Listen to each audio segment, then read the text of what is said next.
장로에 대한 고발은 두세 증인이 없으면 받지 말 것이요 범죄한 자들을 모든 사람 앞에서 꾸짖어 나머지 사람들로 두려워하게 하라. 아멘. 교회는 크고 거룩하신 하나님의 교회입니다. 거룩한 교회는 흠이 없어야 하는 그런 교회가 됩니다. 우리가 예수 그리스도를 믿음으로 말미암아 하나님이 우리를 정결케 해주시고 흠이 없는 하나님의 자녀로 삼아 주셨습니다. 예수를 믿어서 거룩하게 되었다는 것은 그렇게 의롭다고 하나님이 칭해 주실 뿐만 아니라 앞으로의 모든 삶의 여정 가운데에서 실제로 하나님이 우리를 거룩하게 만드시기 위해서 은혜를 주시고 성령을 통해서 우리를 참 하나님의 백성으로 만들어 가신다는 의미인 것입니다. 그래서 우리는 이 거룩한 교회를 통해서 하나님의 은혜를 부여잡고 성령의 은혜를 의지하면서 우리의 모든 생각과 마음과 모든 행동과 우리 생활 가운데에서 참된 거룩함이 나타날 수 있도록 힘쓰고 애써야 하는 하나님의 자녀들인 것입니다. 내가 거룩하니 너희도 거룩하라. 주님 명령하셨죠. 그래서 우리는 오늘도 이 말씀과 기도를 통해서 우리의 모든 이 육적인 삶 가운데에서 우리 마음을 오염시키는 우리의 삶을 또 황폐하게 할 수 있는 모든 교만함과 정욕과 탐심과 그런 모든 세상적인 것들을 다 비워내고 힘써 회개하기 위해서 또한 이 아침에 주님 앞에 나온 것입니다. 하나님의 은혜는 깨끗한 그릇에 임하는 은혜입니다.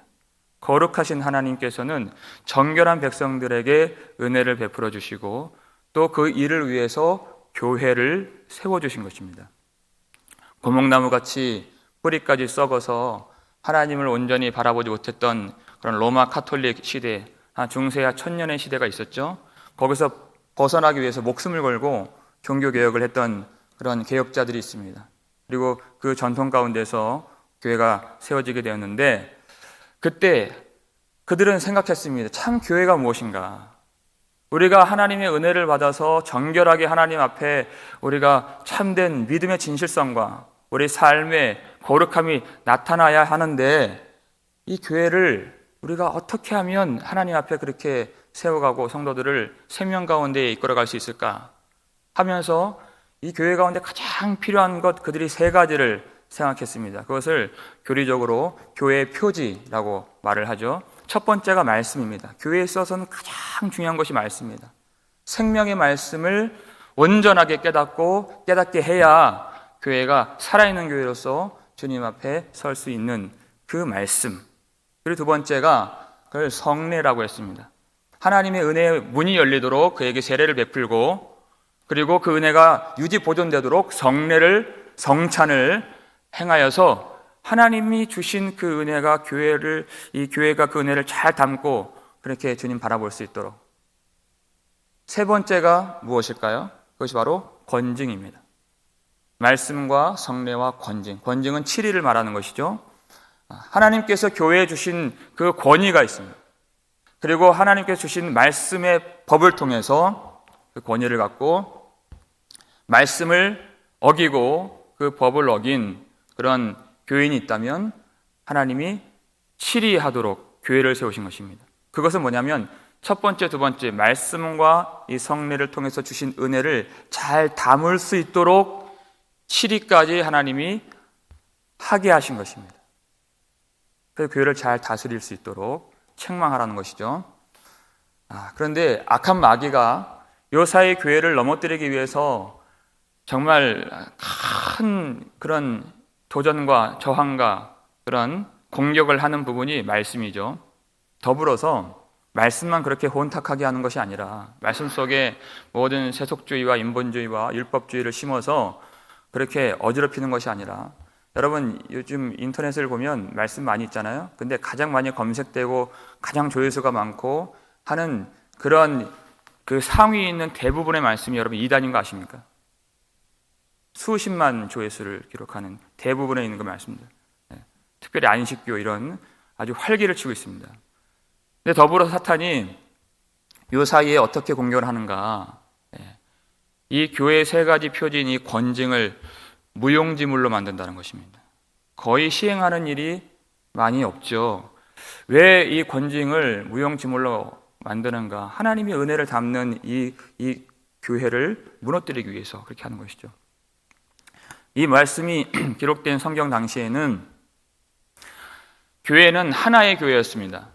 그래서 모든 하나님의 백성들이 성전 중심의 공동체에서 모든 문화와 사회와 그다음에 경제적인 활동과 생활이 다 이루어졌어요. 그래서 출교를 받는다 하는 것은 정말 큰 징계죠. 이것은 가히 우리가 지금 상상할 수도 없는 그런 책망인 것입니다. 이 권징을 통해서 하나님이 은혜를 담게 하신 이유는 뭐냐면 그 교회 권징을 통해서 크고 두려우신 하나님을 알고 크고 두려우신 하나님이 세우신 교회가 이 일을 행함으로써 그 형제, 그 범죄한 자를 하나님께 참으로 다시 돌아오게 하시려고 하신 것이에요. 그에게 생명을 주게 하시기 위해서 이 일을 행하신 것입니다. 그런데 악한 마귀가 이것을 어떻게 무용지물로 만드느냐? 이 교회를 아주 작고 가볍게 인식하도록 만드는 것입니다. 그래서 교회가 권징을 행하면 이것이 회개로 돌아오는 것이 아니라 감정만 상해. 그리고 죄를 버리는 것이 아니라 교회를 버리는 것입니다. 왜냐하면 교회는 어디든지 있다고 생각하기 때문에 그래요. 그 하나님께서 세우신 그 하나의 교회를 알지 못하고 크고 두려운 그 거룩하신 하나님의 그 교회를 알지 못하는 것이에요. 악한 마귀가 사람들로 하여금 교회를 참 가볍게 여기도록 만홀히 여기도록 그렇게 지금도 미혹하고 있기 때문에 이 권징이 그렇게 실행되지 않는 것입니다. 사람들이 오히려 죄를 버리지 않고 회개를 버리고 교회를 버리는 길로 나아가기 때문에 그렇습니다. 우리 주님께서는 이 권징을 통해서 무엇을 원하시는가? 어떤 교회가 되길 원하시는가? 그 말씀을 우리에게 주셨죠. 마태복음 18장 15절, 16절, 17절 세 절 말씀 우리 함께 읽겠습니다. 내 형제가 죄를 범하거든 가서 너와 그 사람과만 상대하여 권고하라. 만일 들으면 내가 내 형제를 얻은 것이요 만일 듣지 않거든 한두 사람을 데리고 가서 두세 증인의 입으로 말마다 확증하게 하라. 만일 그들의 말도 듣지 않거든 교회에 말하고 교회의 말도 듣지 않거든 이방인과 세리와 같이 여기라 그랬습니다. 서너 가지 절차가 있죠. 어떤 범죄한 형제예요. 그 형제가 발견되거든 그 형제와 내가 발견한 나만 다시 말해서 개인적으로 가서 접촉을 해서 그것을 권고해라. 뭡니까? 죄 있는 그 모습을 보면 그대로 두지 말고 이게 권징의 원리예요. 죄를 그대로 두지 말고 죄 있는 상태로 품지 말고 그것을 권면하라. 그것을 버리도록 하라 하는 것이에요. 근데 그것을 듣지 않는다는 것은 뭐냐면 회개치 않는다는 얘기죠. 죄를 버리지 않았다는 얘기입니다. 그러면은 이제는 두세 증인을 데리고 가서 이제는 이것을 회개하는지 하지 않는지 증인을 통해서 확증하는 것입니다. 그 목표는 그 형제가 죄를 버리는 것이에요. 그런데 또 듣지 않습니다. 그러면 이제 교회가 공적인 성격을 띠고서 지금으로 말하면 당회가 될 수 있겠죠. 이제는 교회가 가서 이제 그 죄를 버리라고 촉구를 하는 것입니다. 근데 만약에 또 버리지 않아요. 그때 그 네 번째 어떻게 하느냐? 그때는 이방인과 세리와 같이 여기라 하는 것입니다. 여러분 여기서 이방인과 세리와 같이 여기라, 여러분 이 말 정말 주목하셔야 됩니다. 사람들이 이 말을 잘 해석을 못해요. 이방인과 세리와 같이 여기라는 것은 이것은 하나님이 반드시 그 영혼을 살려서 돌아오게 하시려고 이 일을 하시는 것입니다. 하나님이 아담과 하와를 그 에덴 동산에서 쫓아내신 것 같은 똑같은 원리인 것이에요. 결국 하나님의 큰 구원의 계획 안에서 그를 살려서 용서하여서 그를 하나님의 백성으로 영광의 보좌에 앉히시기 위해서 이 일을 하는 것이지 그를 심판 주기 위해서 그를 죽이기 위해서 하는 것이 아닙니다. 내가 좀 듣기 싫다고 이것을 내가 받지 말아야 할 그런 말씀이 아니라는 것이에요. 하나님의 그 본심, 하나님의 그 속에 담겨 있는 진짜 그 의도, 우리가 그것을 깨달을 수 있어야 됩니다. 그래서 우리가 마태복음 18장 15절부터 읽었는데 14절에 하나님의 의도가 정확하게 드러나 있죠. 이미 가르쳐 주셨습니다. 14절 말씀 함께 읽겠습니다.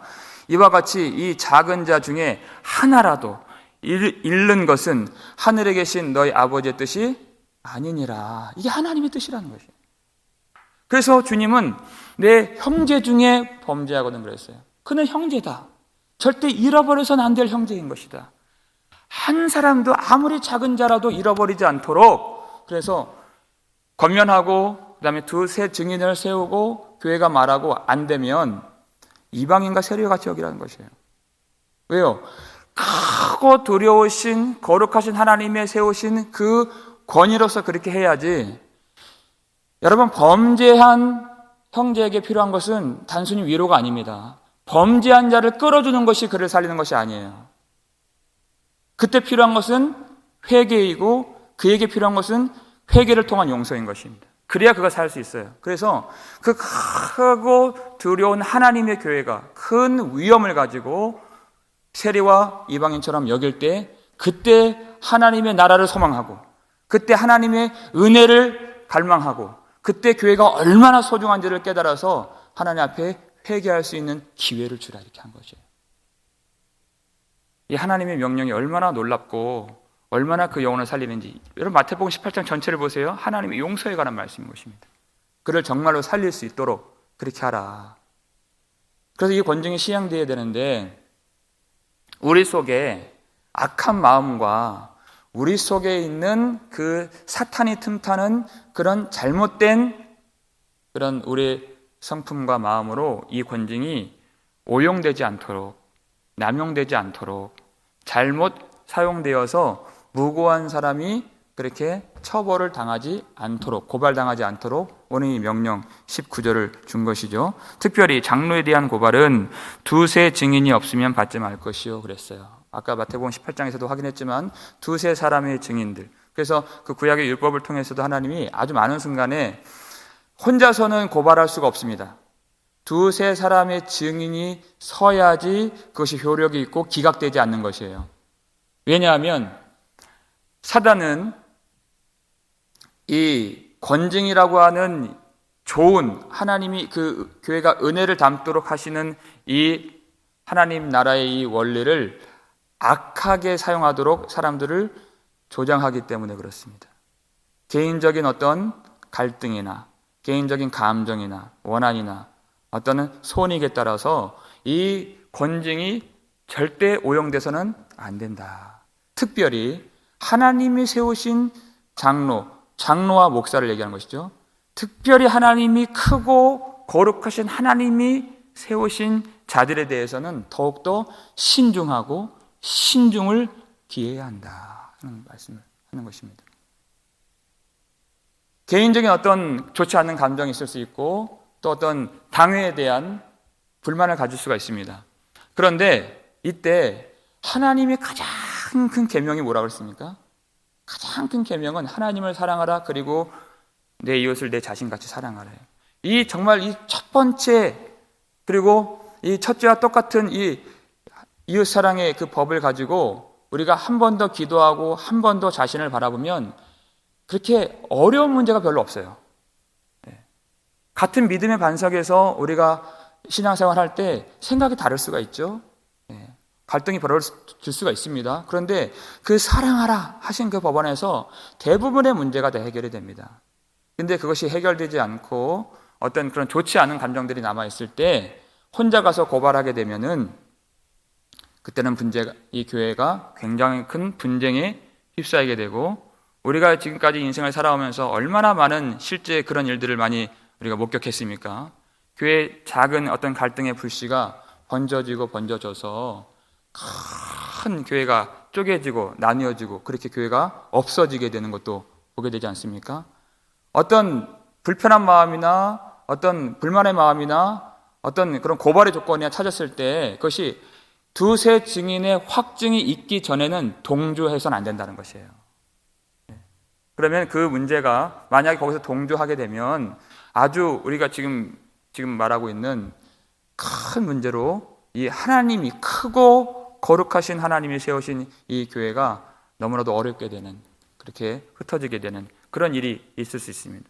그래서 요 사이 많은 언론 매체를 통해서, 그리고 많은 사람들이 이제 요즘은 이제 자기 마음대로 어떤 그런 발언권을 갖는 그런 시대가 되었기 때문에 특별히 교회에 대한, 그리고 교회 비판에 대한 그런 이 컨텐츠를 사람들이 많이 봅니다. 특별히 목사와 장로에 대한 어떤 그런 흠과 결, 이런 이 문제들. 그런데 그때 그 문제가 뭐냐, 비판을 해야 될 때가 있죠. 그런데 마치 침소봉대에서 어떤 일부의 교회, 전체 교회가 하지 않는 것인데 사람들이 봤을 때 그 일부의 교회가 그렇게 하는 것을 마치 전체가 그렇게 하는 양. 그래서 결과적으로 그러한 일들이 하나님의 영광을 가르는 일이 얼마나 많은가. 더군다나 그것이 정말 밑도 끝도 없는, 확인되지 않고 근거 없는 그런 재료들을 가지고 교회를 비판하고 그렇게 교회를 다 싸잡아서 그렇게 취급하는 그런 모습을 보았을 때 참 마음이 아픕니다. 하나님이 그런 일에 동조하지 않도록, 이 교회가 어떤 교회인가? 크고 거룩하신 하나님의 교회라는 것이에요.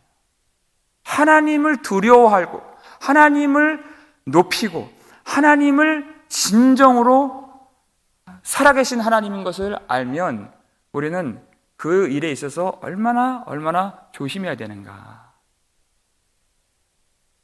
그래서 오늘 본문 20절 말씀을 보면은 이 말씀을 주신 그 목적을 이렇게 말씀하십니다. 범죄한 자들을 모든 사람 앞에서 꾸짖어 나머지 사람들로 두려워하게 하라 그랬어요. 20절 말씀에서는 만약에 그 범죄한 사실이 확증이 되었다면, 그것이 사실로 드러났다면 그때는 어떻게 하는가? 모든 사람 앞에서 꾸짖어, 이렇게 얘기했습니다. 이것도 사실 실천하기가 쉽지 않은 말씀인 것이죠. 그렇지만 우리는 하나님을 믿어야 됩니다. 하나님의 뜻을 믿고 하나님의 본심을 믿고 그렇게 할 때도 있어야 하는 것입니다. 분명히 하나님의 말씀에 나와 있기 때문에 그렇습니다. 근데 이 말씀을 잘 곰곰이 보면 모든 사람 앞에서 꾸짖을 때, 아까 마태복음 18장에서 나오는 그런 그 절차들이 있었죠. 처음에는 개인적으로 가서 그것을 권면하는 것이었어요. 그런데 그가 회개하지 않았기 때문에, 돌이키지 않았기 때문에 그때 이제는 증인이 대동되고 그리고 이제 확증하게 되는 것입니다. 그런데 그래도 죄를 버리지 않았을 때에는 이제는 교회가 공적으로 그 일을 해결하도록 하라 하는 것이에요. 그 여러 번의 과정 속에서 개인적인 이 문제가 불거지도록, 공적으로 그렇게 발전되도록, 불거지도록 하는 것은 본인이 회개하지 않았다는 것이에요. 그래서 오늘 이 20절에 범죄한 자들 이 분사를 보면요, 그 속의 내용이 뭐냐면 끊임없이 죄를 행하고 있다고 하는 그 지속성의 의미가 지금 여기 내포되어 있는 것입니다. 계속해서 죄를 버리지 않을 때는 어떻게 하라? 그때는 공적으로 꾸짖어서 크고 두려우신 하나님이신 것을 온 교인이 그때는 다 알게 하라는 것입니다. 그것은 우리가 다 알아야 하기 때문에 그래요. 많은 사람들이 교회가 이런 문제가 있다 저런 문제가 있다 했을 때 여러분, 사람들이 그것을 아주 좋아해요. 그 소식들을, 그런 뉴스들을, 그런 영상들을. 왜냐하면 그런 걸 봤을 때 뭔가 묘한 이 카타르시스가 있습니다. 심지어 믿음의 사람들도 그것을 느껴요. 왜 그래요? 내가 안에 의인의식이 있기 때문에 그렇습니다. 자기 의가 있기 때문에 그렇습니다. 그렇기 때문에 거기 동조하지 말라는 것이에요. 하나님이 이 교회를 어떻게 세우셨는지 그걸 먼저 알아야 된다는 것입니다. 얼마나 크신 하나님이신가, 그걸 먼저 알아야 된다는 것이에요. 그래서 모든 사람들이 자기는 선줄로 알지만 고린도전서 10장 12절에 선줄로 생각하는 자는 넘어질까 조심하라 그랬어요. 우리가 그것을 가지고 어떤 묘한 마귀가 주는 쾌감을 가져서는 안 된다는 것입니다. 그래서 모든 교회가 모든 성도들이 나도 그렇게 넘어질 수 있고, 나도 그렇게 타락할 수 있고, 나도 그렇게 낙심할 수 있고 하는 것을 깨닫고 알 수 있도록 모든 사람들이 두려워하게 하라. 악한 마귀는 계속해서 시간이 지나면 지날수록 교회를 아주 가볍게 여기도록 만듭니다. 그것은 하나님을 가볍게 여기는 것이에요. 하나님을 모르는 것입니다. 교회가 어떤 하나님의 권위와 어떤 계획을 가지고 하나님이 이 교회를 세우셨는가? 주의 피로 사신 교회라고 했어요.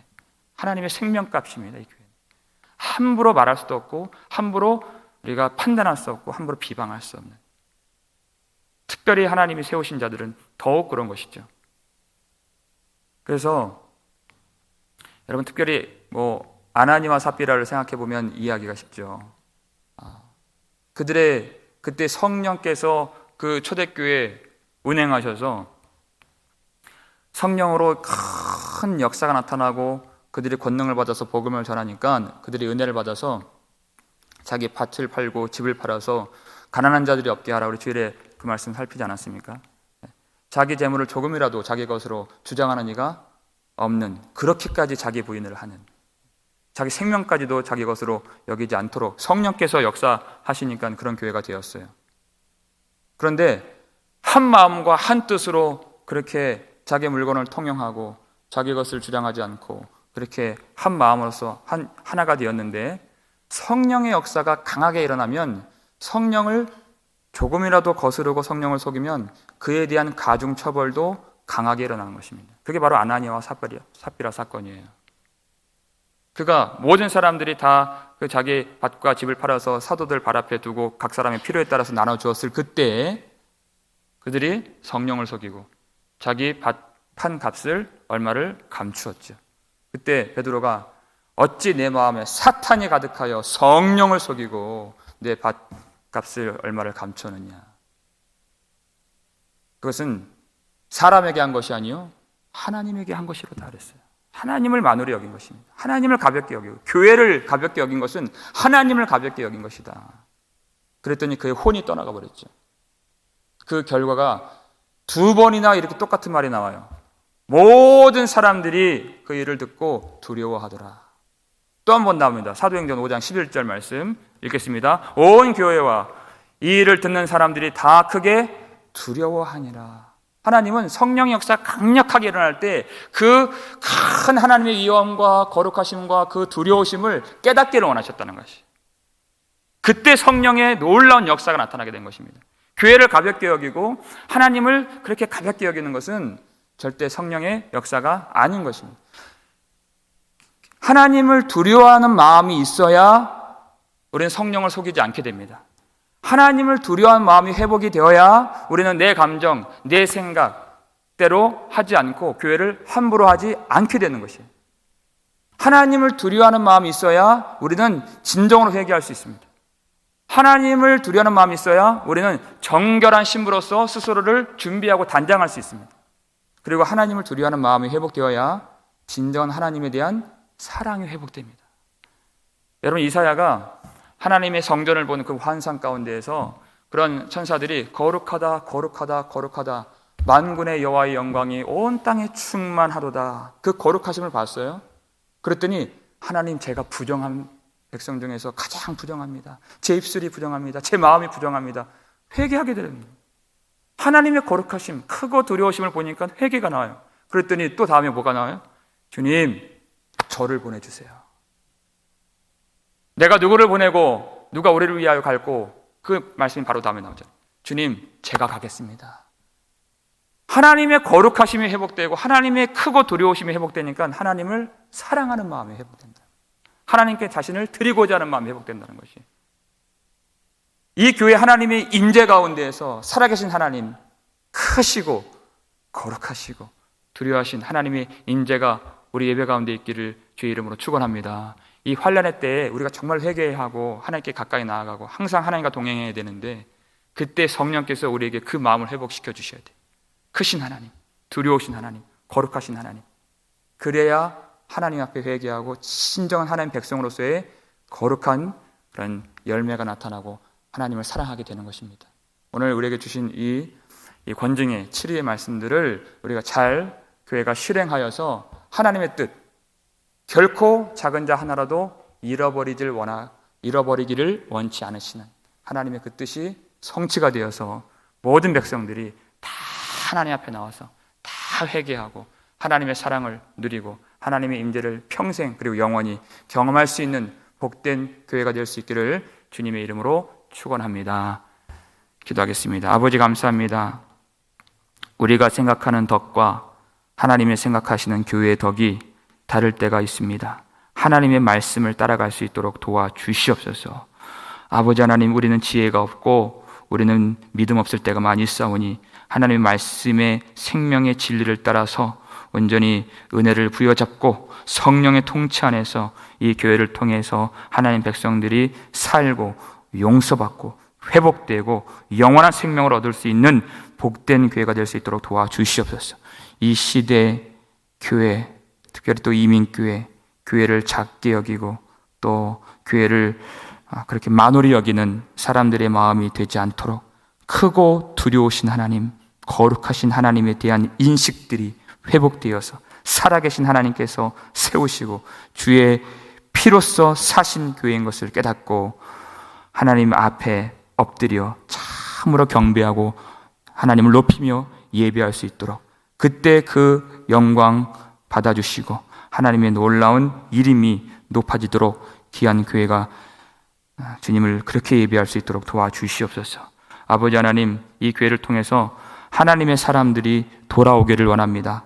하나님의 말씀으로 돌아오고 회복될 수 있도록 우리를 도와주시고 아버지, 이 어려운 때, 이 환난의 때 우리에게 참으로 성령의 위로, 하나님의 위로가 필요하지만 또한 범죄한 자들이 있을 때에 하나님 그것을 죄 있는 그대로 품지 않고 죄는 버리게 하고 그 영혼을 품는 참된 하나님의 거룩한 교회가 될 수 있도록 우리에게 지혜를 주시고 믿음을 주시고 성령의 마음 주시고 하나님의 그 본심을 알며 믿음으로 순종하며 그렇게 정결하고 거룩한 백성의 삶을 회복할 수 있도록 도와주시옵소서. 아버지 하나님, 어려운 때에 우리가 기도하고 있습니다. 하나님, 우리의 기도를 진실하게 하나님 앞에서 드릴 때 주님이 들어주시고 아버지, 무엇보다도 이 코로나 바이러스로 예배 문이 닫혀져서 그렇게 흩어져 있는 성도들이 다시 모여서 다시 건강하게 다시 우리 뜨거운 마음으로 주님을 예배하며 우리의 모든 믿음과 생활이 온전하게 회복될 수 있도록 주님께서 이 모든 일을 주장해 주시옵소서. 그 가운데서 진실하게 회개할 수 있도록 도와주시옵고 하나님을 경험할 수 있도록 살아계신 하나님, 거룩하신 하나님의 임재를 모든 삶과 마음 가운데서 경험할 수 있도록 축복해 주시옵소서. 감사를 드렸고 우리를 구속해 주신 예수 그리스도의 이름으로 축복하며 기도 올렸나이다. 아멘.